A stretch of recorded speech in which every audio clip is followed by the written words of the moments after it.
I'm part of the IT Sustainaility Data Center Modernization team.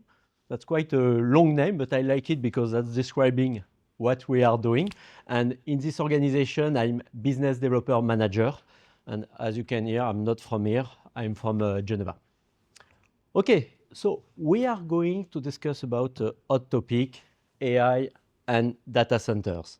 So we understood already this morning that's going to be power intensive, that's going to consume a lot of data, that's going to require, and that's requiring, because that's today, that's requiring a lot of bandwidth. I'm speaking about network bandwidth, all that with low latency.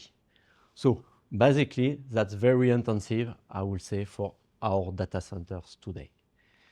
So if we are having a look to our data centers, today, what we are seeing, and Anna showed that this morning, you will see other numbers, but that's going in the same direction, is today that's taking an important part of what is in our data center. And we know from this McKinsey study, that's going to scale, to grow in the near future, and that will be around 30% of the workload we will see running in our data center. And now, if we are having a closer look on this workload, what we are learning is that will be for 70% heavy AI workload. What we mean by that is that will require to have large amount of power, large amount of cooling capabilities, and there is a good chance we will have to use more and more direct liquid cooling for that kind of workload. So on top of that, we are at the beginning of our AI journey. So companies are starting to using it, having that in their data center, but that's going to grow. So that means in the near future, we need to anticipate to be able to host this kind of workload in our data center. So that will require some flexibility. We discuss about the data. We all know that in AI, data is something key. That's a key asset. And now there is a concern for the sovereignty of that data. That's something we need to be able to provide to you, our customer, for this kind of workload. Another element, when we are speaking about massive usage of power, we need to be careful how we are using this energy in order to be efficient and to be sure we are doing a good use of that energy. So that's what we are going and we are seeing as a challenge today that we have, I will say, the obligation to manage. Okay? Clear so far?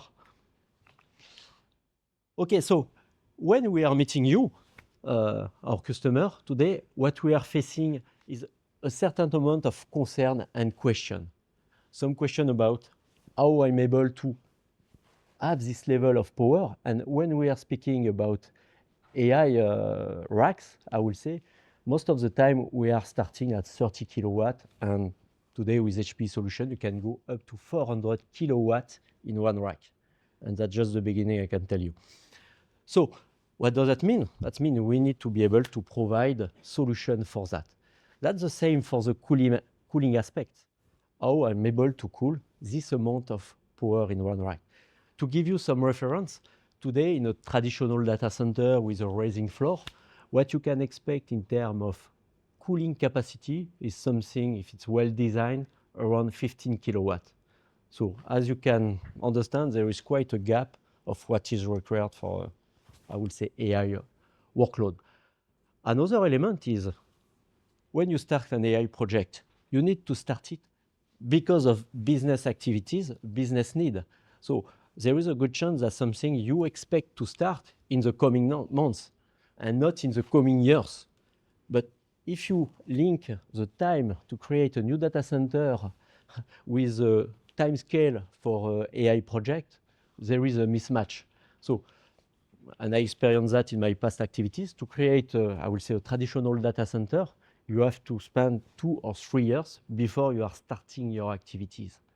So that's really not aligned with what your users, the business is expecting today. So we need to find another solution. Another aspect, that could be to start this workload in the cloud, in co-location. But as that's heavy workload, what's going to happen is that's going to cost a lot. That's probably possible, but that will cost a lot, and that will be an issue at the end in order to scale and continue to operate that. So we are facing a few challenges, but I'm coming with some good news. That's a good point in this session, and I want to keep you with a smile, is and you have the answer here, as HPE, we design a solution to address all that kind of challenge. We call it the AI Mod Pod. What does that mean? AI, don't need to explain. Mod for modular, pod for performance optimized data centers. So that's a solution that is designed from the beginning to support that kind of load. And that's what I'm going to present you right now. So with that, we will address, and I think that's my next slide, the time to market, because that's based on containers. They are pre-designed, prefabricated. So what you need to think is only what is the number of kilowatt, what is the number of rack and equipment that I want to put in it. We thought about the fire solution, the humidification solution, the emergency, the regulation, all that. You don't need to think about it. That's already predefined, so ready to start. So with that, you are able to be aligned with your business need. Good point that you can start a project between 6 and 8 months. And if you speak about AI projects, that's quite close to that time frame. So good news, time to market. Other element is the flexibility. I was telling you, we are starting, most of the companies are starting and having AI in production, but that's the first phase. That's the first day of the journey. So that means that will need to continue. With this technology of the AI Mod Pod, that's a flexible solution based on module. And when we speak about sustainability, that's even better. Using the right sizing is a very important topic. That's the same, we are discussing that this morning with Anna. Having the equipment used at 80%, that's efficient. Using them at between 5 and 20%, that's not efficient. So if you use your data center at 80% or fully loaded, you are going to have something that is efficient. With this technology, you can buy what you need and scale, adding some containers in the future with your growth of your activities. So that's for the flexibility aspect. Yes, something I want to add on top of it. I didn't mention it, but the availability is something important. You can start with a project that is a proof of concept, but when you move to production, this project starting to be critical, okay, you can have more module to have more availability. So key element as well to think about the flexibility we are offering with this modular approach. Another element that is coming from design as well, that's the efficiency. We mentioned how consuming our AI solution, having some efficient solution, that's critical. So by design, and I'm going to give you some proof point of that, we are designing efficient solution. So from the creation up to the operation. Now, what we mean when we speak about data center? Of course, we all think to the data room where we will have all our servers, storage equipment, network equipment. So that's a key element, but you need as well a few other elements. You need to have the appropriate power distribution. So used to be generator, UPS, transformer. So we are offering that as well in container base. And you need as well to have the proper cooling. So in terms of cooling, we are offering different flavor to adapt to the different type of workload you are having. Air cooling, direct liquid cooling. So we are having an answer for all that kind of cooling in order to have something that is really aligned with the business you want to conduct, okay? And the workload you are having. So I'm not going to go through all the elements, but yeah, we can deep dive in another session if important for you. Okay, I mentioned the AI capacity and the fact that we are having some dedicated containers for AI, but we are having a broad portfolio of solutions. And we still have plenty of other workload, and we saw that in in the graph from Anna this morning, if I'm right, that 70% of the workload is still traditional IT and will remain in the coming years. That's why we are having different modules. We are starting with a very small box, 20U, one rack, that can stand outside for plenty of need, I will tell you, up to, I will say, no limits by combining multiple modules. And I've got 5 megawatts here, but that could be much more if required. So basically, we've got different boxes in order to be sure we have something that are making sense and that is aligned with your business need. Going to all-in-one, meaning for small need, 1 up to 5 racks, we can have the UPS, so the power distribution, the cooling that is in the same box. So that is very successful for IoT. So IoT is still a market that is growing quite fast, and that's requiring to be close to where the data is produced. So with that solution, you can have some containers with everything ready to run very quickly for that kind of workload. We are seeing as well a lot of use in the disaster recovery needs. That's something that is growing because that's a good solution. You put all the IT unit to start from, I will say, any kind of accident. And with that, you have everything. We are having as well some companies that are doing some synchronization, full air gap, in order to be sure nothing is happening during the period they decide for this disaster recovery. We are seeing as well return from the cloud. I put everything in the cloud, perfect, OpEx model. But I'm realizing that's quite expensive, not aligned with the regulation in terms of data. So that's another solution to restart business very quickly, putting that on the parking slot, on the roof. So multiple usage thanks to it. So there is the AI, but there is other needs that we can cover with that kind of product. For you to understand, I want to believe you will get the slide. So DC20 means data center for 20 racks, used to be 50U. And what you have below is a power, redundant, non-redundant, and the number of U. Okay? Okay. I told you that's efficient solution, but what do we mean by efficient solution? Let's put some numbers on it. So in terms of cost, compared to a traditional data center, what you are used to see that most of the time between 25 and 30% cheaper to build. Okay, good element. That's as well cheaper to operate. Why? Mainly because of the efficiency. Okay, of the efficiency we are having with that kind of solution. What we mean by efficiency is that consuming less energy than a traditional data center. Let's put some numbers again on that. One of the reference is a PUE, power usage effectiveness. That's not the only one, but that's the one that most of the people know. When we speak about PUE, what you need to know to have a reference, Uptime Institute is telling us today the average one is around 1.56.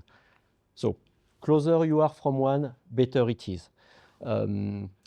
Just for everyone to understand, when I've got a PUE of 1.5, that means for 1 megawatt of IT, my servers, what I need for my business, I've got 500 kilowatts that is used to cool my system, for the light, to guarantee the power distribution. So basically, that's energy that I don't want to consume, but I have to, as well. So when you are close to one, that means you are reducing this impact. And being at 1.1, that's what we are used to see with our technology. That's something very efficient. Why is efficient? Is because of the design. I'm going to come back on that. Last point I want to mention in that slide set as well is when we are speaking about sustainability, and there is a scope 3, that's a product we are having, the construction is something very important. The design is based on iron. I can tell you that's much more, that's less impactful than constructing something in brick and mortar. And as well, at the end of the life, that's very easy to recycle, to repurpose. We are having some example. I'm based in Geneva, where we were having 4 DC-21. We get rid of 2 of them because of a new data center we open. They are already in production in another site. Okay. Why is that efficient? I like to give some proof points. So what you can see is a slice of a DC-16, and that's an hybrid cooling. So you have air cooling because there is plenty of equipment that's still requiring to have air cooling, and there is direct liquid cooling in this solution. What is specific in our design is what you can see on the top of the rack, that the rack is a heat exchanger.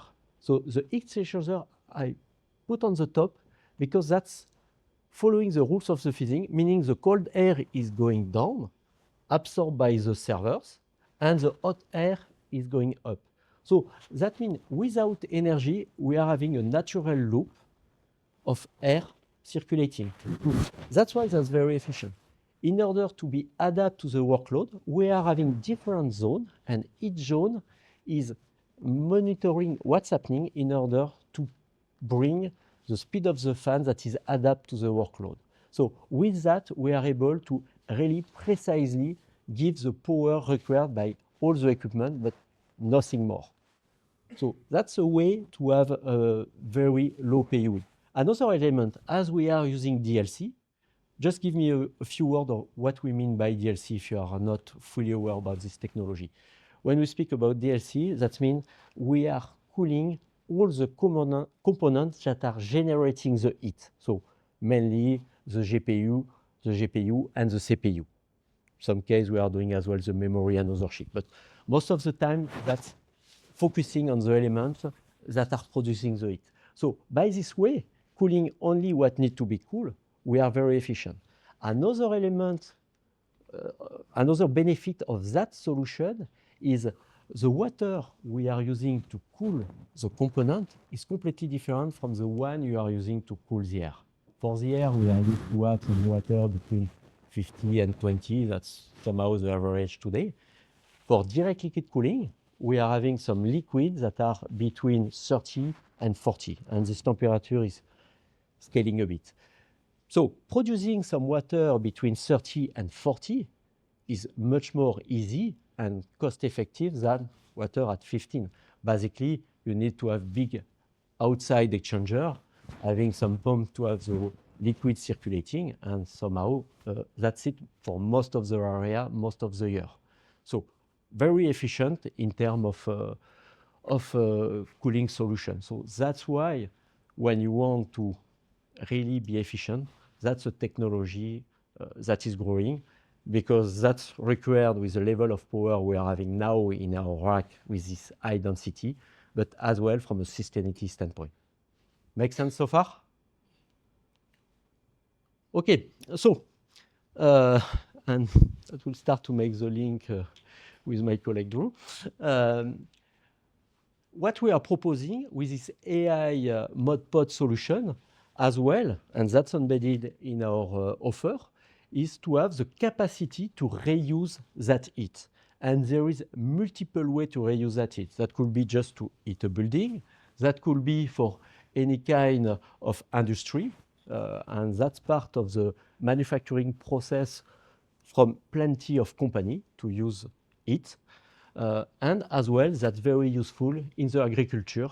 So now we are starting to see plenty of projects where there is correlation between the IT production and other industry.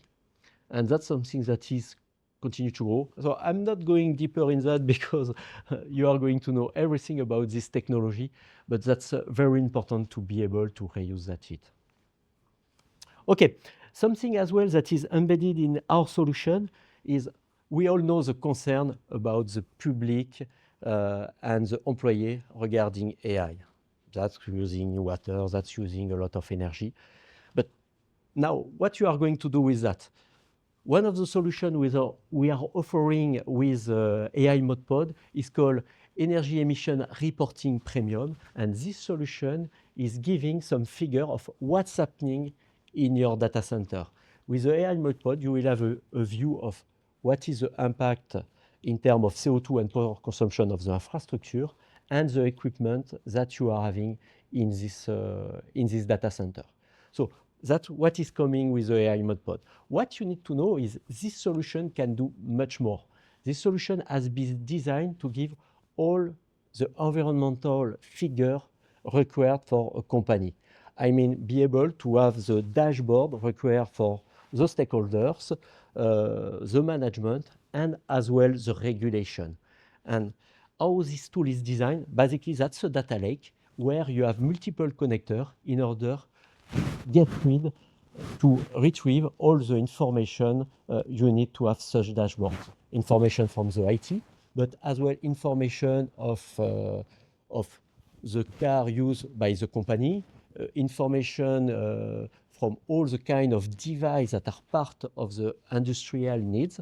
With that, we are consolidating the dashboard. There is some analytics in it in order to have the right figure, so understand what's happening at scope 1, scope 2, scope 3 of the company. And even better, you can do some simulation in order to see the progress you are doing when they are going to drive you to your net zero. Okay, I'm not going to deep dive too much on it. That could take a long time because this solution is really complex. I just want to focus on the topic of today. So telling you that there is as well some specific dashboards that were designed to describe what's happening at AI level. On this one, you will be able to give some figure of what is the impact on your AI workload in this data center. And that's good to know what's happening, but that's better to be able to improve, and that's allowing you as well to improve. For example, you can have a view of what you are using, and when you are able to do some carbon-free, when you will have carbon-free energy available, and you can imagine to plan some training during such period. With that, you will be able to reduce your CO2 impact on AI. Okay? There is, I don't know, I think I'm still on time. There is as well some interesting feature to help you understand what's happening in different organizations of your company. You can group the workload, make the link between the application and the equipment used in order, for example, to give a figure, the financial organization is using this amount of CO2. With that, probably you can work on where that's the most impactful to work on. Okay? Other point I want to mention is I'm discovering sometimes you are not well known in the data center area as HPE. You need to know that's not something new for us. Even better, we are the third on the market in terms of revenue in this data center world. In terms of projects, so far we conduct more than 3,000 projects around IT. Today I was mainly speaking about pods and containers, but you need to know we are as well having some team that are supporting the construction of traditional data center, or that are supporting requests from our customer around data center assessment in order to be sure they are taking the right strategy. So we are having different offer around the data center world. Coming back to the modular data center, today we are having more than 200 performance optimized data centers that are in production around the world. So we are not new on this market, and we are quite experienced. Last point I want to mention, and that will be the last slide before question and answer. That's good to know what's going on, what are the trends of the market, what are the technology we can have. So we are having a set of education and trainings that are available in HPE. I did all of them, no, except the EP4. I can tell you they are very interesting and very relevant. Some are coming with certification, so you know that you understood the content. You know how continuous learning is important in the technology. So that's why I encourage you to go in that. So thank you very much, and I will be around if you have some.